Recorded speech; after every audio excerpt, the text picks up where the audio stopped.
శ్రీ గురుభ్యో నమః. శ్రీమద్భాగవతమునకు మాస్టారు ప్రసాదించిన వివరణను చెప్పుకుంటూ ఉన్నాము. అందులో భాగంగా కపిల భగవానుడు దేవహూతికి ఉపదేశం చేస్తూ ఉన్నాడు. దేవహూతి అంటూ ఉన్నదండి, ఓ నిర్మలమూర్తి, నాకు ఒక్క సందేహము మిగిలి ఉన్నది. పృథివికి గంధగుణము సహజము, జలమునకు రుచి పుట్టించు గుణము సహజము. ఈ జంటలకు అన్యోన్య సంబంధమున్నది, అది అవినాభావము. ఒకదానిని విడిచి మరి ఒకటి ఉండదు. అంటే పృథివీ జలము ఈ రెండండి, ఒకదాన్ని విడిచి మరి ఒకటి ఉండదు. అట్లే జీవుల యందు ప్రకృతికిని ఆత్మకు అన్యోన్య సంబంధము దగ్గరై ఉన్నది కదా. ప్రకృతికి ఆత్మకి అండి, ఈ రెంటికి అన్యోన్య సంబంధం ఉంది కదా, బాగా దగ్గరై ఉన్నది కదా. అట్టిచో ఆ ప్రకృతికిని ఆత్మకును ఎడబాటు ఎట్లు సంభవించును? ఈ తత్వశాస్త్రము మనస్సునకు విశదమైనంతనే ఒక్క మాటుగా సంసార బంధములు తొలగుట ఎట్లు సాధ్యము? ఈ తత్వం మనకి తెలియాలి. ఈ తత్వశాస్త్రం గనక మనస్సుకి విసిదమైతే ఇహ సంసార బంధములు తొలగుతాయి. ఇది ఎట్లా సాధ్యమయ్యా అని అడుగుతోంది. ఈ బంధములు తొలగించుకొనినప్పుడు తొలగుచుండును, మరలా మనస్సు ప్రవర్తించుచున్నప్పుడు వర్తించుచుండును. అట్లు కాక ఇక తిరిగి పుట్టని విధమున అవి చనిపోవునట్లు తొలగు మార్గమేది? అయ్యా, ఇవి ఇంక మళ్ళీ తిరిగి పుట్టకూడదు. అట్లా తిరిగి పుట్టని విధంగా అవి చనిపోయినట్లుగా తొలగేటువంటి మార్గం ఏమిటి అని అడుగుతోంది. అంటే సంసార జీవులకు మాస్టర్ చెప్తున్నారండి, సంసార జీవులకు బంధువులు చనిపోయినప్పుడు ఇక మనకు కనిపింపరని గుండె రాయి చేసుకుంటాం, అంతే కదండి.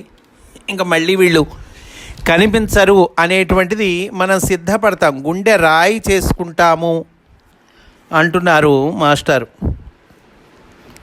కనుక అట్లాంటి పరిస్థితుల్లో మనం ఎట్లా అయితే సిద్ధపడతామో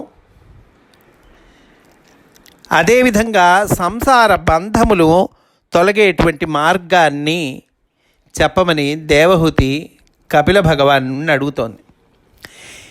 ఇన్నిటినీ స్పష్టపడినట్లు వివరించి, దయతో నన్ను రక్షింపుము. నీవు దేవగణముల చేత కూడా సేవింపబడినంత గొప్పవాడివి అయ్యును భక్తిని అనుసరించి నడిచివత్తువు కనుక నాకు వివరింపుము అని అడుగుతోందండి. చాలా ఇంపార్టెంట్ ప్రశ్న అడుగుతోందండి. జీవులకు సంసార బంధాలు అవి తొలగిపోయేటువంటి మార్గం చెప్పవయ్యా, సంసార బంధములు తొలగేటువంటి మార్గం చెప్పమని అడుగుతోందండి. సింపుల్గా భగవానుడు చెప్తూ ఉన్నాడు. అప్పుడు భగవంతుడు ఇట్లని బోధ చేసెను, తల్లి, ఈ దిగువ చెప్పబడిన క్రమమును అవలంబించినచో పురుషుని ఆశ్రయించి అంటుకొని ఉన్న ఆ ప్రకృతి నీవు కోరినట్లు దగ్ధమై మాయమైపోవును. ఆయన స్టెప్స్ ఇస్తున్నారండి. ఈ దిగువ చెప్పబడిన క్రమము, ఆర్డర్, దీన్ని గనక పాటిస్తే నీవు కోరినట్లుగా ప్రకృతి దగ్ధమై మాయమైపోతుంది. ఏమిటి ఆ స్టెప్స్ చూద్దాం. మొదటి స్టెప్పు, మనస్సున కారణము కల్పించుకొనకుండా తన పని తాను చేయుట. కారణం కల్పించుకోవటం అంటే అదిగో ఫలానా ఆస్తి నాకు వస్తుంది కాబట్టి, ఫలానా డబ్బులు వస్తాయి కాబట్టి, ఫలానా మా పిల్లవాడు పరీక్ష పాస్ అవుతాడు కాబట్టి, ఏవో కారణాలతో పనులు చేస్తుంటాం. మనస్సున కారణము కల్పించుకొనకుండా తన పని తాను చేయుట. 2, హృదయము నిర్మలముగా ఉండుటను నిరంతరముగా గుర్తించుకొనుట. హృదయం నిర్మలంగా ఉండాలండి, అది నిరంతరం గుర్తుంచుకోవాలట. అంటే ఏంటండి మాస్టర్ చెప్తున్నారు, నిర్మలత్వమునకు ప్రతిబంధకములై భావములు ఎట్టివో గుర్తించుకొని తొలగించుకొనుటకు యత్నము చేయరాదు. అయ్యా, ఈ నిర్మలత్వానికి అడ్డం పడేటువంటి భావాలు ఏమున్నాయి, వాటిని తొలగించుకుందాం, అలా తొలగించుకోవడానికి ప్రయత్నం చేద్దాం. అది కాదటండి, వాటిని తొలగించుటకు యత్నము చేయరాదు. అట్లు గుర్తుంచుకొనుచున్నచో వానిని స్మరింతుము గనక హృదయమునకు నిర్మలత్వము అసాధ్యము.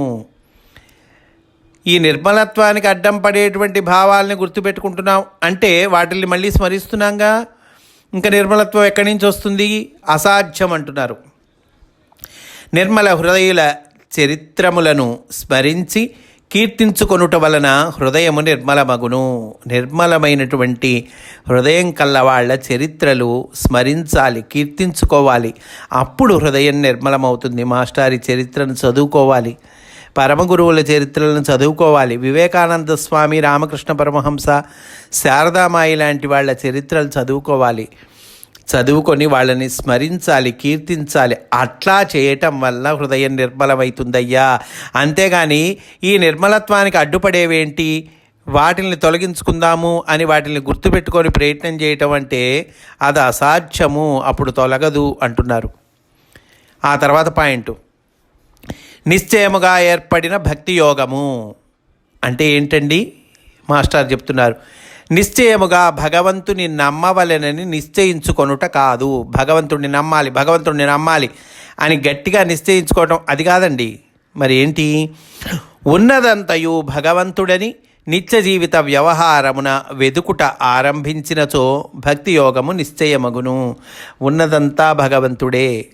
పుల్లయిలో, సుబ్బయిలో, వెంకయ్యలో, చెట్టులో, పుట్టలో, రాయిలో, రప్పలో, అన్నింటిలో కూడా ఆ వెదకటం. ఇక్కడ భగవంతుడు ఏ రకంగా ఉన్నాడు మనం ఎట్లా తెలుసుకోవటం? ఇట్లా వెతుక్కటము ఆరంభించినచో భక్తి యోగము నిశ్చయమగును. ఆ తర్వాత పాయింట్, మహానుభావుల కథలు విని ఆనందించగలుగుట వలన మిగిలిన వాని యందు పట్టు సడలవలెను. మహానుభావుల కథలు వింటాం, ఇందాక చెప్పుకున్నాం. మాస్టర్ గారు, వివేకానంద స్వామి, జిల్లెళ్ళమూడి అమ్మ, ఇట్లా ఏవో మహానుభావుల కథలు వింటాం, ఆనందిస్తాం.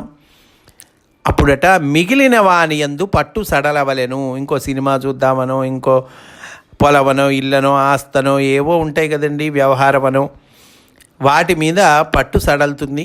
చూడబడిన ప్రతి వస్తువునందు ప్రకృతి పురుషులను గ్రహించుచు అందున్నది ఆత్మ మాత్రమే అను సత్యము ఎట్లు పొసగునో చూసుకొనుచుండవలెను. ఈ చూపునే పెద్దలు జ్ఞాన సముపార్జన అందురు. చాలా సింపుల్గా చెప్పారు చూడండి. జ్ఞాన సముపార్జనము అంటే ఏమిటి? ఉన్నది ఆత్మ మాత్రమే, అంతటా అదే ఆత్మ ఉన్నది, ఏక ఆత్మ. నాకొక ఆత్మ, వాడికొక ఆత్మ లేదు, ఉన్నదంతా ఒకటే ఆత్మ. అందున్నది ఆత్మ మాత్రమే కనుక అంతటా ఉన్నది ఆత్మ మాత్రమే, ప్రకృతి పురుషులను అంతటా. ఆ సత్యము ఎట్లు పొసగునో చూసుకొనుచుండవలెను. దాన్ని అన్వయం చేసుకోవాలి, ఎట్లా పొసగుతుందో చూసుకోవాలి. ఆ చూసుకోవటం, ఈ చూపునే పెద్దలు జ్ఞాన సముపార్జనము అందురు అంటున్నారండి. తపస్సుతో కూడిన యోగాభ్యాసమును నిరంతరముగా ఆచరించుకొనుట వలన కోరిక యందు పట్టు సడలను. దీనినే పెద్దలు వైరాగ్యము అందురు. కనుక జ్ఞాన సముపార్జనం అంటే ఏంటో చెప్పారు, తర్వాత వైరాగ్యం అంటే ఏంటో చెప్తూ ఉన్నారు. తపస్సుతో కూడిన యోగాభ్యాసము, దీన్ని నిరంతరంగా ఆచరించటం వలన ఈ కోరికల యందు పట్టు సడలుతుంది. నాకు అది కావాలి, ఇది కావాలి, ఏవో ఉంటాయి కదండి, ఆ వాటి మీద పట్టు సడలుతుంది. ఇంకా కోరుకోవాలనేటువంటి అవేవో రావాలి, ఇవేవో రావాలి అనేటువంటి ఆ తాపత్రయం పోతుంది. దీనినే పెద్దలు వైరాగ్యము అంటారట. ఇంకా తర్వాత స్టెప్ చెప్తున్నారండి. తన్ను తాను ఆత్మయను వెలుగుగా ధ్యానము చేసుకొనుచుండుట చేత చిత్తము నానాదిక్కులకు ప్రసరించుటమాని. అంటే నేనంటే ఎవరు? ఆత్మ. ఆత్మ అంటే ఏంటి? వెలుగు. కనుక నేను అంటే ఆత్మయను వెలుగు అని ధ్యానము చేసుకొని అట్లా చేయటం వల్ల చిత్తము రకరకాల చోట్లకి ప్రసరించకుండా, అంటే మనస్సు రకరకాలుగా ప్రసరించకుండా మాని వెనకకు మరలి తన యందు ప్రవేశించి మాయమగును. ఆత్మ యందు ప్రవేశించి మాయమవుతుంది. ఏమిటండి ఇది అంటే మాస్టారు వివరణిస్తున్నారు. నదులు కాలువలుగా చెరువులుగా చీలిపోయినప్పుడు నానా ప్రదేశముల భూముల యందలి రంగు రుచి వాసనలను పట్టించుకొనును. నది రకరకాలుగా ప్రయాణిస్తూ ఉంది, రకరకాల ప్రదేశాల్లో ప్రయాణిస్తూ ఉంది. చెరువుగా చీలుతోంది, పాయలుగా చీలుతోంది. అప్పుడు ఆ ప్రదేశాన్ని బట్టి ఆ ప్రదేశం యొక్క రంగు రుచి వాసనని పట్టించుకుంటుంది. అదే నది ఒక చోట ఒక రంగులో ఉంటుంది, ఇంకో చోట ఇంకో రంగులో ఉంటుంది. వాసన కూడా అట్లానే ఒక చోట ఒక రకంగా, ఒక చోట ఒక రకంగా. అప్పుడు నదికి, కాలువకు, చెరువునకు, దానిలో నుండి బిందెతో ముంచిన నీటికి వేరువేరుగా స్వతంత్రమైన అస్తిత్వం ఉండును. ఒకచోట బిందెతో నీళ్లు ముంచి చూసాం, అదే నదికి. అలాగే ఇంకో చోట బిందెతో నీళ్లు ముందు చూసాం, అంటే వేరే ప్రాంతంలో. దానికి దీనికి తేడా ఉంటుంది, రంగు రుచి వాసన ఇవన్నీ కూడా. ఎందుకని? వేరువేరుగా స్వతంత్రమైన అస్తిత్వం ఉంటుంది. అట్లే వివిధ విషయములను గురించి చేసిన ఆలోచనలలో ఒక్కొక్క దానికి వేరువేరుగా అస్తిత్వం ఉండును. రకరకాలుగా మన మనస్సు ఆలోచనలు చేస్తుంది. ఒక్కోసారి చక్కటి జాలిగా ఆలోచిస్తాం, సింపథెటిక్గా. ఒక్కోసారి కోపంగా క్రూరంగా ఆలోచిస్తాం, అంతే కదండి. ఒక్కొక్కసారి లోభిత్వంతో ఆలోచిస్తాం, ఒక్కొక్కసారి బాగా ఉదార హృదయంతో ఆలోచిస్తాం. వేరువేరుగా అస్తిత్వం ఉంటుంది ఈ ఆలోచనలను కనుక మనం విడిగా చూస్తే. దానితో తల వాచిపోవుచుండును అంటున్నారు మాస్టారు. అట్లు కాక నది సముద్రమున్న వైపునకు మరలి అందు ప్రవేశించినచో నది నీటికి కూడా సముద్రం యొక్క అస్తిత్వమే సిద్ధించి నది అస్తిత్వము మాయమగును. సముద్రంలో ప్రవేశించారనుకో ఇంకా నదికి అస్తిత్వం ఉండదు, సముద్రం యొక్క అస్తిత్వం వస్తుంది దానికి. అప్పుడు నది అస్తిత్వం ఏమవుతుంది? మాయమవుతుంది. దానికి సముద్రం యొక్క అస్తిత్వం సిద్ధిస్తుంది. అట్లే ఆత్మధ్యాన యత్నమున చిత్తము వెనుకకు మరలి ఆత్మలో లీనమగును. మన మనస్సు కూడా ఆత్మ వైపు తిరిగి ఆత్మధ్యానము ప్రయత్నించిందనుకోండి, చిత్తము వెనుకకు మరలి ఆత్మలో లీనమైపోతుంది. ఈ స్థితిని పెద్దలు ఏకాగ్రత అందురు. దీనినే ఏకాగ్రత అంటారట. మనకి జ్ఞాన సముపార్జన అంటే ఏంటో చెప్పారు, వైరాగ్యం అంటే ఏంటో చెప్పారు, ఏకాగ్రత అంటే ఏంటో చెప్పారు. మాస్టర్ చూడండి, కొద్దిలోనే అన్ని రకాల విషయాలు మనకి తీసుకొస్తూ ఉన్నారు. భక్తి యోగం నిశ్చయం ఎట్లా అవుతుందో చెప్పారు, నిర్మల హృదయం అంటే ఏంటో చెప్పారు.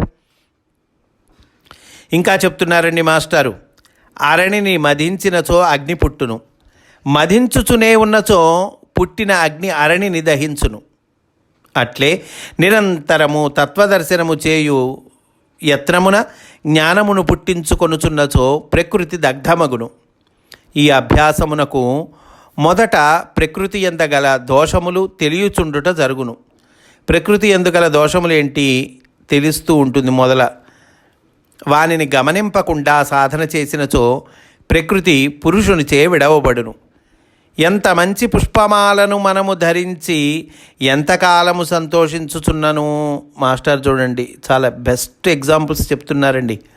పూలమాల, చక్కటి పూలమాల మనం ధరించాం, ఎంతకాలము సంతోషించవచ్చు. పూలమాల బాగుంది, వాసన వస్తుంది అని ధరించాం, వేసుకున్నాం, సంతోషిస్తూ ఉన్నాం. నువ్వు ఎంతకాలం సంతోషించినా కూడా అది వాడిపోయిన వెనుక మనకు తొలగించుకొని బుద్ధి పుట్టును కదా.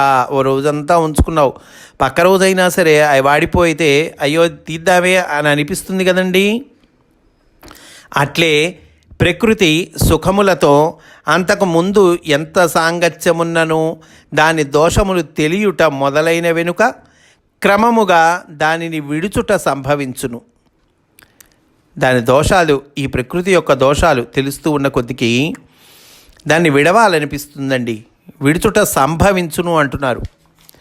ఇట్లు వివరించి కొంత విరామమును ప్రసాదించి మరలా ఇంకొక సత్యమును ఉపదేశించెను.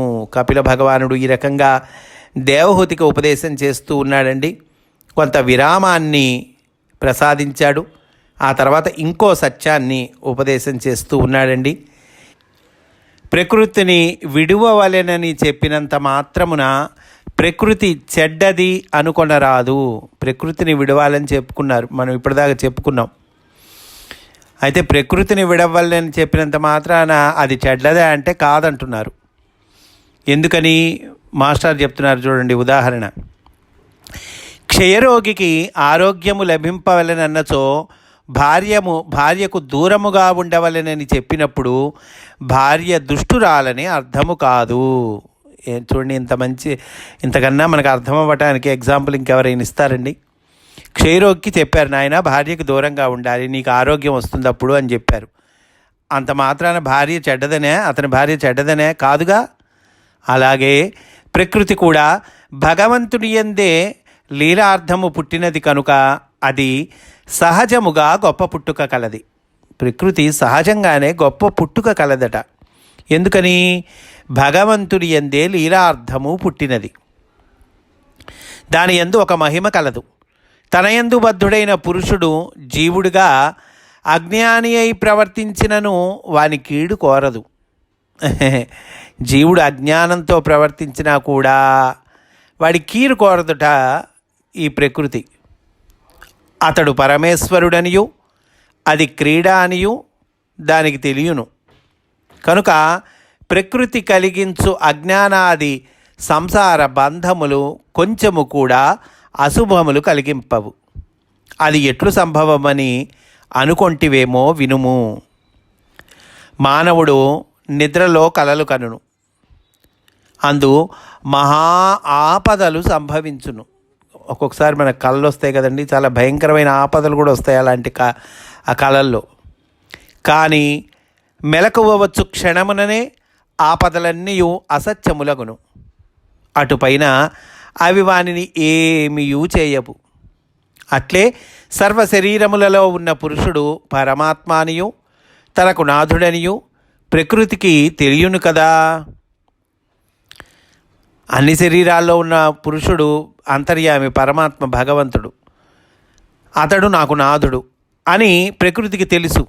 కనుక దేహబద్ధుడైన జీవునిలోని అంతర్యామి పురుషుడు తన ప్రకృతిలో జరుగుతున్న కర్మలకు సాక్షిగా మాత్రము నిలబడి చూచుచుండును.